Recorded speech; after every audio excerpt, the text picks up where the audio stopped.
Welcome to Mission Minded, the podcast where we explore outside-the-box thinking in carrying out Christ's Great Commission. On today's episode, we are joined by Bob Smithhauser, producer of the Adventures in Odyssey radio program. Our sponsor for today's podcast is Dignity Roasters Coffee, locally roasted and packaged by the distressed to fuel each day. Dignity Roasters was born through a passion to partner with the distressed and the desire of bringing the universally loved beverage of coffee to your hands. To order your own coffee or to learn more about Dignity Roasters, visit their website at dignityroasters.com. Now here's your host, Jim Tingler. Hi, and welcome back to the Mission Minded Podcast. I'm Jim Tingler. I'll be your host today. And through the internet, we have Bob Smithhauser. Hey, Bob. Hey, Jim. How are you? I'm doing great. Appreciate you taking the time to join us today. Oh, it is my pleasure. We've been so busy with the ITEC adventure that we've been working on for Adventures in Odyssey. I know we're going to talk about that. Absolutely. But, boy, it's just jazzed me all the more for what you folks are doing. So glad to be talking with you today. So, Bob, how long have you been with Adventures in Odyssey? That's a really good question, and you could get several different answers. Actually, maybe I should start by saying I've been with Focus on the Family for just under 30 years. Started working with them in 1991, but I've been full-time with Odyssey with the Adventure Club for about the last 7 years.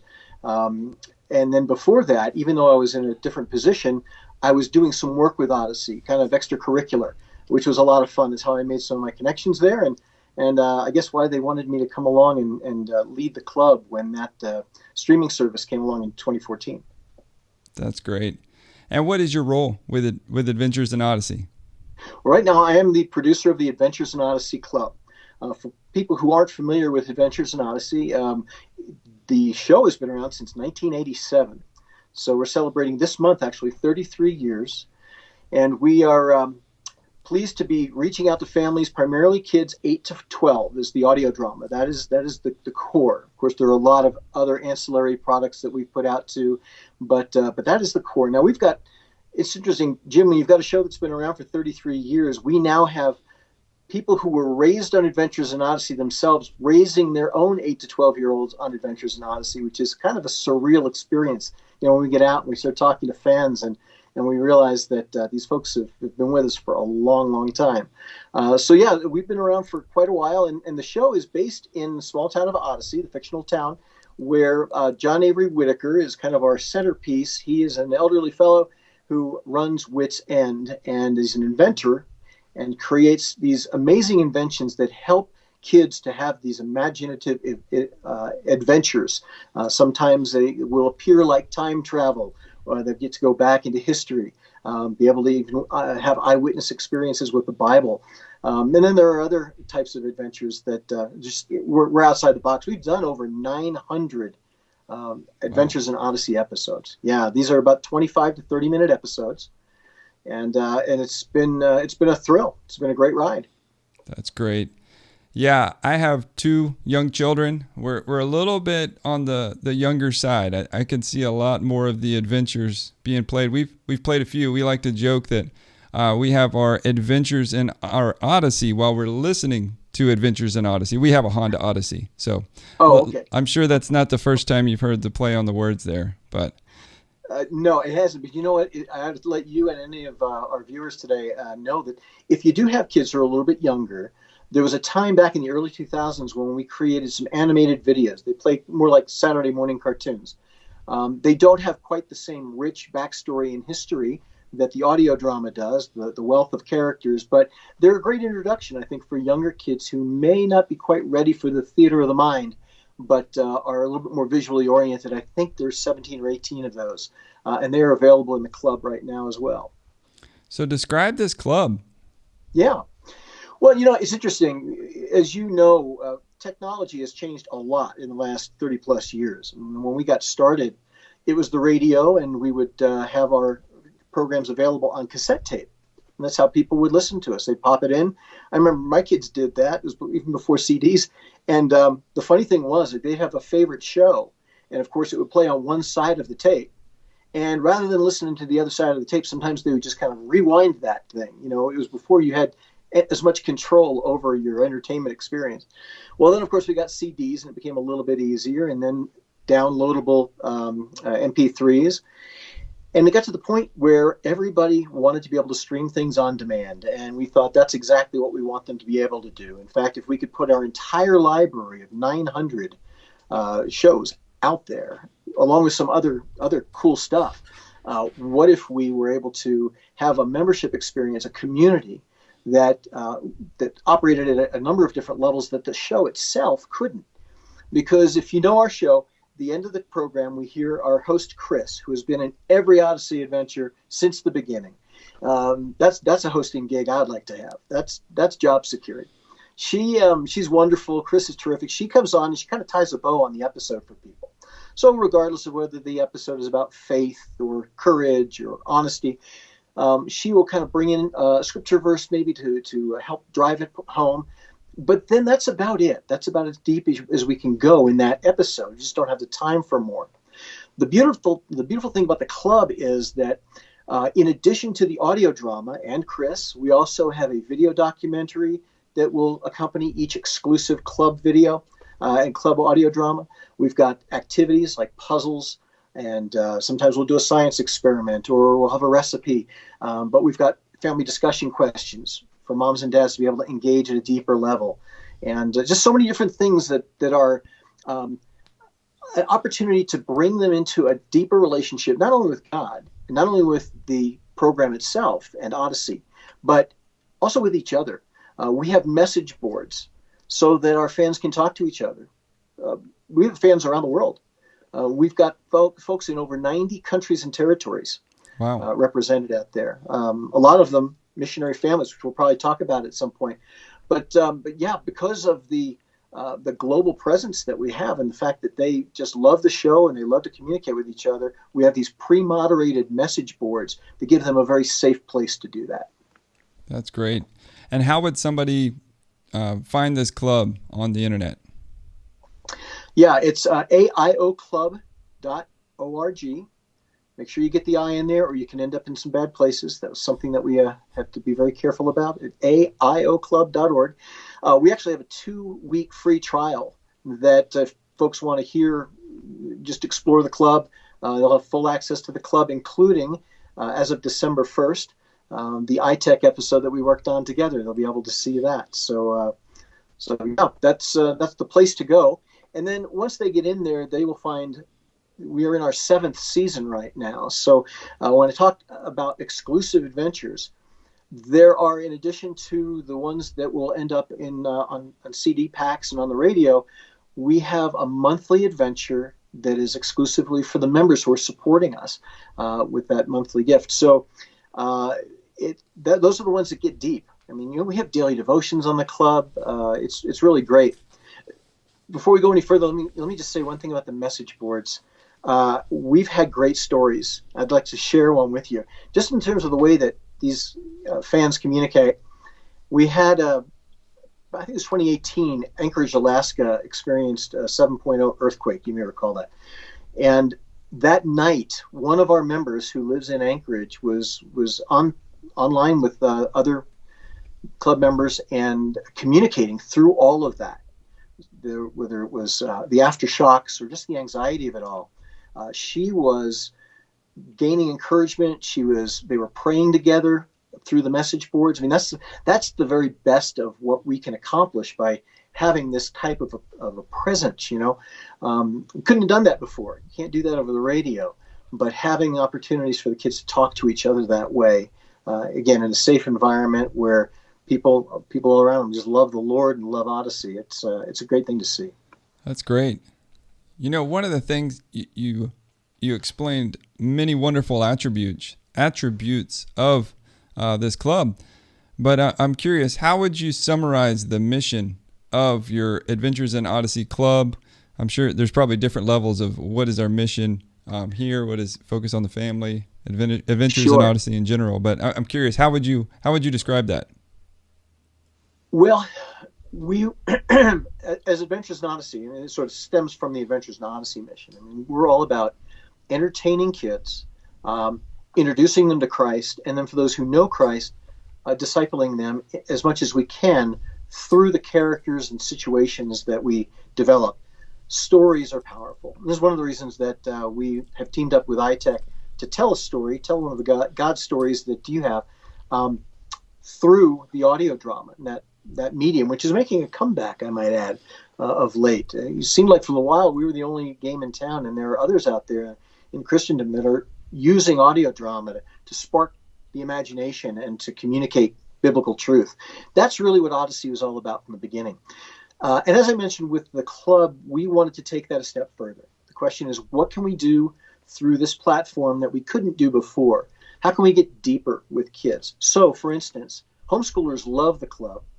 I've got a lot of homeschoolers in there because a lot of the activities and the puzzles and things like that they might be word-based puzzles, math-based puzzles, spatial reasoning, or different kinds of ways that they can learn as they engage with the content. And that's a lot of fun for me because I get to create all that stuff. That's in addition to managing the club. I'm one of the primary creators of content to go with these audio dramas that the team puts together that are so brilliant. So that's kind of the goal. I mean, we have a gallery each month where we display member artwork. So again, it's a chance for them to really to get out there and connect with other fans. That's great. So how do you go about choosing stories? I mean, I love how you mentioned you're telling God's stories out there, and you mentioned several times that the the ITEC story is one that's going to be told here coming up pretty quick, which is what sparked this podcast opportunity. Yeah. But how do you go about choosing a story? Well, that's a good question. We have, of course, we do about 24 shows a year, all told. Half of those are club stories. The other half of them would be available on the radio or in retail as well. And many of those stories are parts of the ongoing arcs of characters, and they're developed by the writers. I mean, the writers will sit down once a year, have a big brainstorming meeting about directions we'd like to go, and then it's up to us to figure out within that several club alliances, so what we call them story partners, such as yourself, that we want to work with to tell either fictional stories or in some cases true stories. There have been stories that we've gotten from ministries that have been so powerful and lent themselves to the audio drama format that we've kind of had that delivered to us.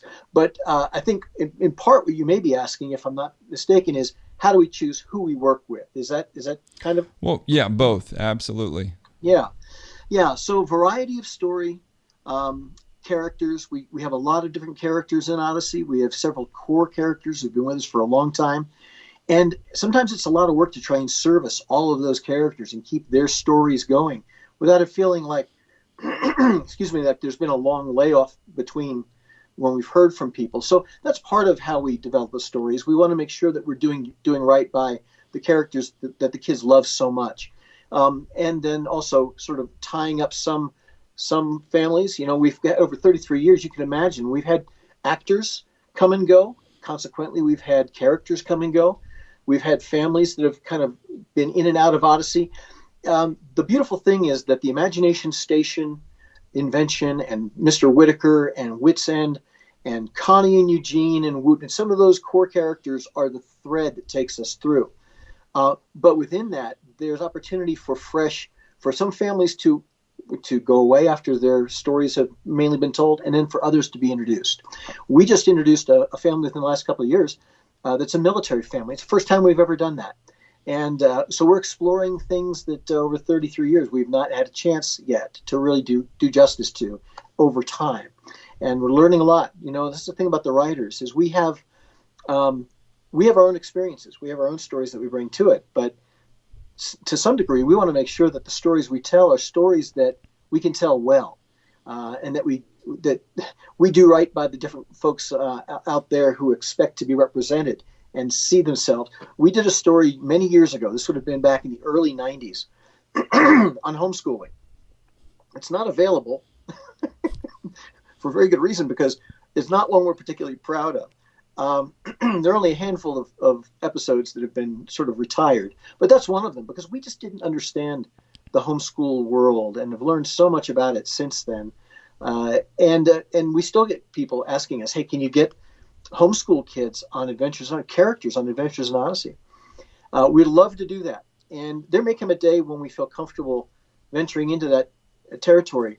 The problem is when you have homeschool characters, they are not in some of these social environments where they would have natural contact with the other characters, which is what you need to do in order to be able to have ongoing storylines. Just heard playback the other day on an episode that takes place in school where several characters sort of wind up in detention through no fault of their own. There's some mystery going on, and they all end up in detention at the same time. And one thing leads to another, and they've got to solve this mystery. Well, the poor homeschool kids would have, no opportunity to be part of a show like that. And so what we're hoping to do at some point is figure out a way to integrate homeschoolers in the storylines that we've got going on in a way that does right by them. I say that a lot, but that's really what it comes down to. We want to make sure that when we do it, that they're not going to feel marginalized. Haven't figured out quite how to do that yet, but we're hopeful. I'm exceptionally hopeful because I get a lot of comments in the club. I bet. From kids who say, hey, I'm a homeschool kid. I really want to hear another homeschool kid on there. And we want to do that, but we want to do it the right way. Yeah. Well, hey, I'm sure there's, in this season of coronavirus and more kids doing, distance learning and working at home, you might have more of those coming in. So I think it's a great opportunity for somebody to come across the Adventures in Odyssey Club, and I'm sure you'll get more feedback from that. Yeah, we did. In March, we made the club available. We had a limited time offer where it was a 28-day free trial and had over 100,000 families took advantage of that over the course of the summer. So we were very, very pleased that in spite of the challenges that our culture is facing, that we were able to step in. We actually worked overtime to create extra content to try and be relevant to the circumstances. And I think the Lord really honored that. But yeah, that's part of our ministry story. Your ministry story, which is one of the reasons that we're talking today, is really compelling, and we're excited. When we do alliance stories, and we do several a year, we have to pick partners and decide, are these folks that we have a kindred spirit with? From a ministry perspective, are we kind of coming off the same page? Even if we're doing very, very different things, do we still have that same evangelistic core to what we're all about? And you guys certainly do. We've worked with a lot of different ministries, probably about 24 at this point, I think. Some of them are very popular and well known, and everyone from Compassion International, Awana, World Vision, Angel Tree, Voice of the Martyrs. We just had a show with them. Wycliffe Bible Translators, Mission Aviation Fellowship, which I know you're familiar with. Yeah. So there are those that I mentioned. Operation Christmas Child. Operation Christmas Child is coming up right now this season. So those are folks that we think, wow, let's figure out a way to get our characters engaged with what God is doing through those ministries. And in terms of telling their stories, our goal is to help kids walk away with a broader understanding of not only what God is doing around the world, because some cases, literally is around the world, but it's also the idea of what can I do? What the skills that God has given me, what opportunities are out there? I think sometimes when we talk about missions, for example, kids might have a very narrow view of what missions is all about. But we did a show, one of our first episodes in the club, actually, the two-parter, with an organization called Christian Veterinary Mission. And Dr. Val Lamillo is a veterinary, she's a doctor who has brokered peace between tribes as a result of her ability to keep their animals healthy. I mean, it's an amazing story, and we were able to tell that story. So we got feedback from kids, Jim, that were saying, I didn't know I could be a vet and be a missionary. Yeah. And the truth of the matter is God can use all kinds of skill sets, can't they? Absolutely. And that goes into the story that focused on ITEC. So can you maybe share a little bit about that story? Yeah, when we we actually had an interview on our podcast with Steve Saint a couple of years ago. And it helped me to kind of get ITEC on my radar a little bit more and just the scope of what you do. which gave us all kinds of opportunities. I mean, we went to the writers and we said, we're going to work with ITEC, and this is what they're all about. And we started talking about the dentistry and medical and mechanical and transportation and farming, and then the idea of film and teaching them how to communicate through story, which is the one we settled on. But we had so many opportunities. We could have done a whole series on different branches of what ITEC's all about. But I think that was the one that Marshall Younger, who's the writer and director of this episode, really latched onto, and he thought, let's do this and let's have a lot of fun with it. So we have a couple of our characters joining Mr. Whitaker and an ITEC team going to Honduras. So we're going to be able to teach the kids a little bit about Honduras along the way as well. But one of our most popular characters is Jay Smouse. Jay is not a believer, but he's kind of an impish guy. He's a lovable scoundrel, a young man who also has a crush on this girl named Zoe. Zoe is a believer, and Zoe is committed to this mission trip. And because it gives him an opportunity to maybe hang out with Zoe, Jay decides he's going to come along as well. And of course, Mr. Whitaker, he's always about trying to help the kids get out of their comfort zones and maybe learn a little bit more about themselves and about God than they might have otherwise thought they wanted to. And so it's part of Mr. Whitaker's plan to see whether Jay can grow as a result of this experience too.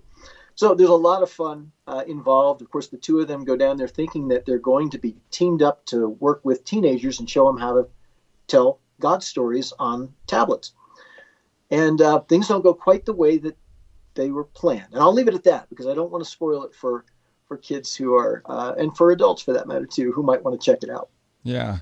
I think it really relates to kids as well because, as you mentioned, we're training in a lot of different areas, dentistry, medical, but, film is something that I think has become more available. The power that people have now through a smartphone to be able to share stories is huge. And I think kids are becoming more and more aware of it. The ability for them to take and use those tools at the disposal to further those stories is definitely out there, and that's part of the work that ITEC is doing. As you mentioned, we're doing these trainings, short-term trips. We go out, we train indigenous Christ followers how to tell stories. So, anybody could push record. There's an art to telling a story, and I think kids can resonate with that because that's not, hey, after I go through dental school or after I go through medical school, it's not that far on the horizon. Because in this day and age, a lot of them already think that they've arrived in that world. And a lot of them are very talented, getting younger and younger, just having access to those things. So it's a fun episode. It was fun to be a part of kind of the idea, the script, and then actually, reading through that and then hearing a finished product. So I think it turned out great. Thank you. Yeah, the team did a wonderful job, and we appreciate your input as well. We wouldn't have, I don't think, nailed it quite as strongly as we did had it not been for the fact that we had a little back and forth. There was one thing we needed to do, and I was joking with Jamie a little bit about this when he was on our podcast, because obviously when you send groups down, the idea is to record stories in the native tongue of the people that you're working with. Right. Which in the case of Honduras would have been Spanish. Right. But for the people who are listening on our end to be able to understand those stories, right. There's always to be able to do them in English. There's always a little bit of that creative freedom to tell the story. Right. But yeah, there were some wonderful notes that we got back to from you at the script stage that informed where we were going with it and really helped, I think, energize it. And one of the other things you'd mentioned about the storytelling function of iFilm and your the commitment that you have to that. I think one of the things we'd like to communicate through this episode is also the value of every story. One of the challenges that I think sometimes we feel as Christians, and I don't want to just say kids because adults too, is that maybe our testimony doesn't have the pizzazz and doesn't, that what can God do through me? And the fact of the matter is, each of us has a story to tell, and if God is writing it and directing it, then there's power there, and it's just a question of who He brings into our path, who's going to be hearing and exposed to our story, and how it's going to minister to them in ways we never realized. So that's part of my hope for the fans that listen to it, is that they will have greater confidence that the story that God is working in their own lives is something that's got great value. Absolutely. Yeah. That's, again, you're sharing stories. That's the whole core of Adventures in Odyssey, and going back and discipling the next generation. Yeah. Yep. So the Mission Minded podcast, our goal is to sit down and talk to people who are living out their faith and trying to figure out, okay, what does it look like to be a part of the Great Commission in my own personal life? And so there's a lot of different ways that God is using that. There's a lot of different stories. And I think, just as you mentioned, those testimonies, sometimes we can look at those people that are maybe on the front lines and say, well, that's not me. That's not the story God has for my life. I don't really play a frontline role. But how might you encourage somebody who, is in their own place right now to live out and fully just sell out for God's mission for their life? Now, are you thinking specifically people who are on the mission field, or people who are trying to figure out what God wants to do with them? The latter part. Figure out what does God want me to do with, this command, the Great Commission? What role does He have in my life? I can only speak from my own experience, but I can tell you, Jim, that if you had told me when I was in college that I was going to be doing the things that I've done for the last 30 years with focus on the family, I would not have even known those things existed, let alone believed you.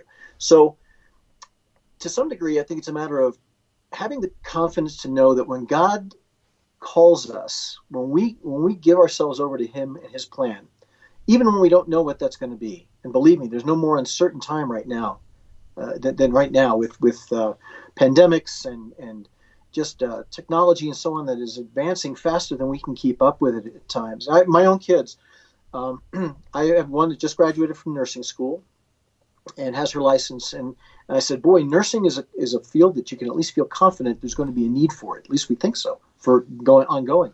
My son is getting ready he's 19, and he's getting ready to launch into some sort of career field. And we've had a lot of conversations trying to figure out, okay, what does God want me to do? And what is going to continue to be there for me? How do I plan? He looks at my career at one organization for 30 years, and I said, buddy, I don't think it's going to be that way. That's just not the model anymore. It's so unusual. So part of it is being flexible and knowing that God is going to have U-turns involved. Even though I've been in focus a long time, most people don't realize this. There was about an 8-month period during the recession when my position that I had been in was eliminated, and I was brought back to work in the club. But for a stretch, I didn't know exactly what was going to happen next or where I was going to be. And that was a time when I think the Lord just had to keep reminding me, look, this is not a tragedy. It is a transition. As much as I loved what I was doing before and the people I was working with, He had something else. I didn't know what it was. It has been wonderful. It's been a blessing. And so it doesn't have to always be a focus on the family. It could be a lot of different things for a lot of different people. But once we give ourselves over to God's plan, I can just speak from experience that He is faithful. And He knows the desires of our hearts. And this is the other thing, especially as working with my kids. They may not know what they want to do, but if they are focused on who they want to be, that's the most important thing. Jobs will come and go. But the question is, who am I? How am I growing in my relationship with Christ? And then how can God turn around and use that to reach out to others? But I think that is what I would try to say to encourage people. If you don't have a real clearly defined plan, and your plan is simply to be available to God, that's all you really need, and He'll take care of the rest. Yeah, that's great. And being on mission as a nurse, as fill in the blank, until, we're all called to be on mission. Sometimes God changes our address and sends us to another location, but we're all called to be on mission. And we appreciate the fact that you're trying to give tools to families to be on mission, using, these stories to be able to disciple that next generation, I think is a huge part of that. Yeah. Well, thank you. Thank you. And you talk about changing addresses. We've had a lot of people, members of the club, in a lot of different places. And just for those who may be tuning in who are missionaries themselves, they are far from home, and that can be a lonely time, a lonely experience too, especially when you're raising kids who feel disconnected maybe from the world that they knew. So I would just like to say to missionary families that we have had a lot of folks in the club who are missionary families and who we've actually spoken to. We've done 2 podcasts back in February. If they go into our archive, they can check them out, where we kind of bounced around the globe a bit and we talked to people in Italy and Nepal and various places and learned a little bit about what they're experiencing. That might be an opportunity for them to, again, feel a connection, realize that a lot of the same challenges exist in various places, feel a little less alone. But again, God finishes what he begins, and he has you there for a reason. It's not just to use your family to reach others, but it's also to grow your family. We've had a number of shows over the years that have focused on missionary experiences from various perspectives at Adventures in Odyssey. And I think one of my favorites is called The Good Soil. It's a club show, and it's based on the true story of a medical missionary named Dr. William Leslie. Have you heard of Dr. Leslie? Yeah.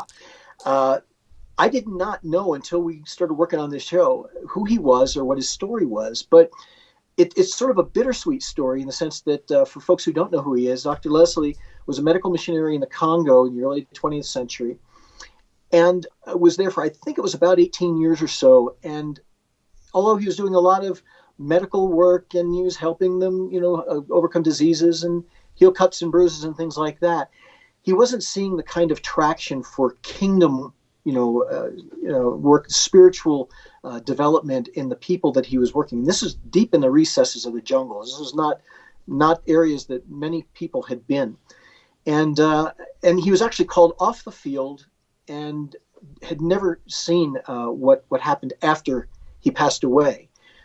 He knows now because he's with the Lord and he knows. But 80 years after he was in the Congo, a group had gone into this area, this very remote area, and found a developed community, a culture there that was largely based in Christian teaching that could be traced back to William Leslie. And he never knew it. And I thought, wow, what a powerful reminder that God is at work even when he chooses not to let us in on what he's up to. Right. And so I would just say to missionary families, we may or may not get to see the results of our efforts. Right. I'm spoiled. We get letters all the time at Adventures in Odyssey about what the show means to people. That's so good. But I realize that is the exception. That is not the rule. And there are a lot of people out there who are struggling and they're facing challenges that I can't even begin to understand. But God knows, and He wants to continue to grow them and bless them. And someday they will have the privilege of seeing what it is that they were up to all that time. That's great. Well, Bob, I greatly appreciate the time you took to just share a little bit about the club. And again, it's aioclub.org, right? You got it. That's exactly right. Awesome. Well, I hope. And that 2-week free trial, and it's going to sound like a plug, and I just want to make sure people know there's no credit card required. There's no obligation. Just go on in there and you can sign up for it. And we would love to. I'm not sure when this podcast is going to be released, but December 1st is when the ITEC show. It's called Teach a Man, off the old adage, teach a man to fish and he will fish for a lifetime, right? Right. And I think that was your idea, wasn't it? I think Jamie and the team came up with that. I think it was. Yeah. I'm not sure. I know Jamie and your team, they worked a lot together. There's a lot of collaboration. So I'm just excited that we can even have our name associated with an Adventures in Odyssey. I mean, that's the next level. So thank you guys. That's kind of you to say. The beautiful thing about the club is that these don't have any kind of a shelf life. They will continue to be there for as long as the club is around. It's unlike a magazine, which I worked on a magazine at Focus on the Family for 16 years. I was a magazine editor. And I always felt a little sad because when the month came and went, eventually that hard product was gone. Right. And the beautiful thing about the club is that the ITEC will always be represented in the club, and we're very proud to have you there. Well, thank you so much for the opportunity, and thank you for the work that you're doing. Thanks, Jim. It's been a pleasure being with you. Thanks, Bob. And thank you for joining us on this episode of the Mission Minded Podcast. Thank you for joining us for this week's episode of Mission Minded. For more information on today's topic and show notes, please visit our website, itec.usa.org. Mission Minded Podcast is produced by ITEC. The goal of this podcast is to inspire conversations about Great Commission participation. The views, organizations, and individuals represented, interviewed, and discussed on the podcast do not necessarily represent an official position or formal partnerships with ITEC.